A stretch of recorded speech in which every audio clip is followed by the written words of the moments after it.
This is a bottleneck. Every day, hours are lost manually routing forms, updating tracking lists, and sending repetitive status emails as requests keep piling up. We are going to build a workflow that handles that routing for you, and we will do it in under 5 minutes.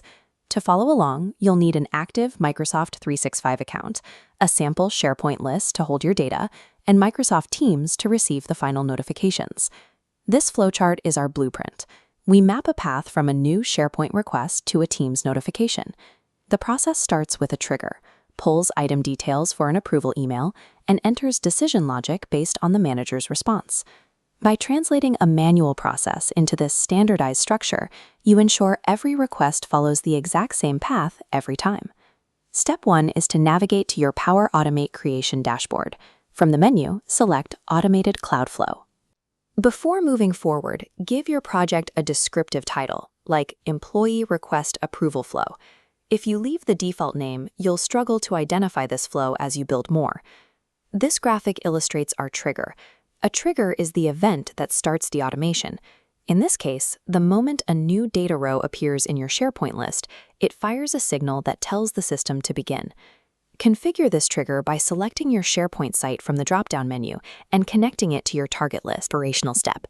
Click New Step and search for the Start and Wait for an Approval action. When setting up the routing, avoid typing a specific static email address into the manager field.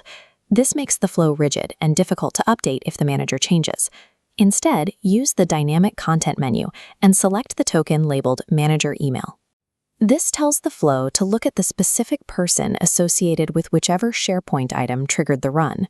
You can do the same for the email body, mapping in dynamic fields like the requester's name and the specific details of their request. Using dynamic variables makes the flow flexible. It adapts to the data of each new request, rather than being locked to a single person. Next, we add a condition control. This is where the automation evaluates information to decide what happens next. Configure the logic to check a specific rule, if the manager's outcome is equal to the word approve. This creates 2 paths. For the yes side, add actions to update the SharePoint item to an approved status and post a confirmation in Microsoft Teams. If the outcome isn't approved, the flow follows the red path. Here, we add a single action to update the SharePoint item to rejected. This branching logic allows the workflow to respond differently based on the manager's decision. To finish, save your flow and click Test.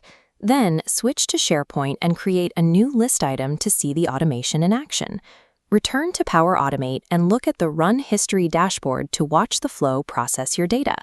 These green checkmarks indicate that each step executed correctly. Within a few moments, the automated message should appear in Teams. You now have a working automation. This trigger action condition framework is the core logic used in most professional flows. Understanding these basics is the first step towards more complex systems. In Power Automate 102, we'll move into error handling and advanced architecture.